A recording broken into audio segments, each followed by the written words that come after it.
We know that figuring out how to pay these added expenses can take time for borrowers. I'm Colin Binkley. I'm a national education reporter for the Associated Press. Recently, the Supreme Court struck down President Joe Biden's plan for mass student debt cancellation. That was a really big campaign promise for him, and he's promised that he's not giving up on that. He's going to try again. He says that he has a different legal justification he's going to use to try to cancel student loans. But in the meantime, he's also shifting focus to a new repayment plan that he has proposed and that's going into place this summer. He's calling it the most generous student loan repayment plan ever.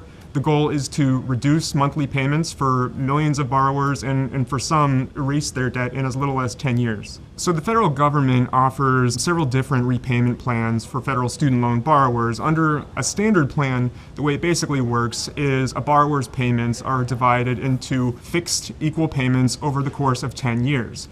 But for borrowers who struggle to make those payments, there's a group of repayment plans called income-driven repayment plans, also known as IDR. What those do is they basically adjust the monthly payment based on the borrower's income and family size. This has existed for years. It goes back to the 1990s. President Biden's IDR plan is more generous than existing plans in a few key ways. Once the plan is fully implemented in July 2024, borrowers' monthly payments will be effectively reduced by half. Also, there will be more people who will be open to have $0 a month payments because their incomes are low enough. And it also prevents people from having interest that accrues and then goes unpaid and gets added on to their overall balance. What it'll do is it'll essentially waive any unpaid balance as long as people are making their monthly payment, even if that monthly payment is $0.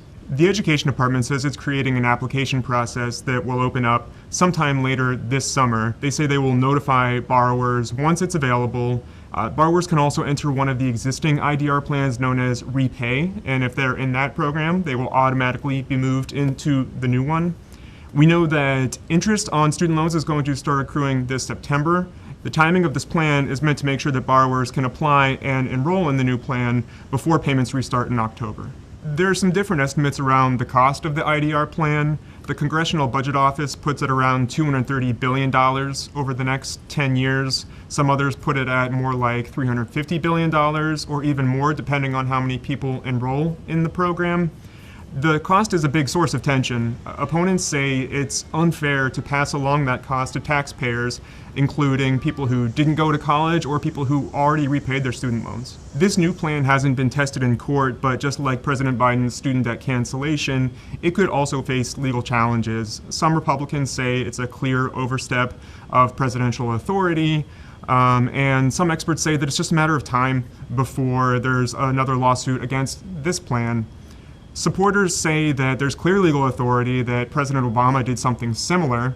Opponents say that it goes too far, that this is far too generous, and that it's something that only Congress has the authority to do.